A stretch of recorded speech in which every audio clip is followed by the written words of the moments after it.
Qarz berish savobli amalmi? Qarz berish bilan sadaqa berish o'rtasida qanday farq bor?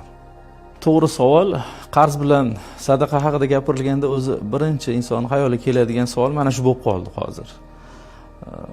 Qarz berganda juda ham ulug' savob bor. Nabiy alayhisolatu vassalomdan so'raldi, ey Rasululloh, jannatning eshigiga nimaga bunaqa yozilgan? Ya'ni qarzga 18 barobar savobda, sadaqaga 10 barobar savob. Nima uchun deganlarda Nabiy alayhisolatu vassalom sadaqani inson o'zida bor bo'lib ham so'rashi mumkin va berilishi mumkin, lekin qarzni muhtoj bo'lgan yo'q odam so'raydi dedilar. Ulamolar endi aytadilar, aslida sadaqa afzal. Qarzdan sadaqa afzal deydilar. Bunga bir qancha dalillar keltiradilar. O'shalardan asosiy nimasi? Birinchisi, sadaqani farzi ham mavjud. Farz ko'rinish, masalan, zakot. Zakot bu farz sadaqa deyiladi. Farzdan jinsi bor bo'lgan amal o'z-o'zidan ma'lum bo'ladi, eng afzal amal. Masalan, Ramazon farzi bor, uni nafli ham bor. Namozni farzi bor, uni nafli ham bor. Haj bor va uni o'xshashi, jinsdoshi umra bor. Bu amallar eng ulug' amallar bo'ladi. Nafli ham qolgan nafllardan afzal bo'ladi. Xuddi shuningdek, sadaqa ham afzal bo'ladi. Unda hadis shariflarda qanday qilib yuqoridagi hadislar kelgan degan savol bo'lsa, ulamolar javob berib aytadiki, Nabiy alayhisolatu vassalomning bayon qilingan o'rnida shunday bo'ladi. Ya'ni bir inson sadaqani muhtoj bo'lmasa ham kimgadir bergan bo'lsa, uning savobi bilan o'ta muhtoj bo'lgan odam qarz so'raganda uni o'ta muhtojligini qondirgani uchun uni savobi 18 barobar bo'lishi mumkin. Ya'ni uni ehtiyojdan, voqelikdan, holatdan kelib chiqib bo'ladi deydilar. Yana qarzni sadaqadan afzalligiga Nabiy alayhisolatu vassalomning o'sha yuqoridagi hadislarini keltiradilar.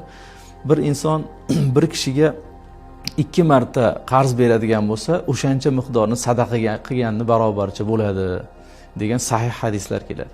Mana shu so'zlardan kelib chiqib ulamolar sadaqa qarzdan afzal va savobi ulug' deydilar.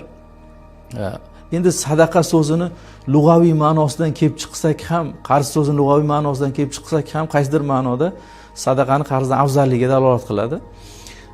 Sadaqa degan so'z tasdiqlash so'zidan, tasdiqun, soddaqa, yusaddiqu degan fe'llar keladi arab tilida, so'zdan olingan. Ya'ni nima uchun aynan zakotga yoki sadaqaga sadaqa degan so'z ixtiyor qilingan desa, bu insonning iymonini tasdiqlash ma'nosida bo'ladi deydilar. Iymonni tasdiqlash. Haqiqatda o'zi qiynalib topgan mol dunyosini o'zini yaqini bo'lmagan begona insonga shuni kechib berib yuboradi. Ya'ni mol inson jonidan bo'ladi deydi-ku. Haqiqatda molga inson o'tda ham o'ch bo'ladi. Shunday bo'lsa ham o'shandan kechib berib yuborishi uni haqiqatda iymonini sodiqligiga dalolat qiladi.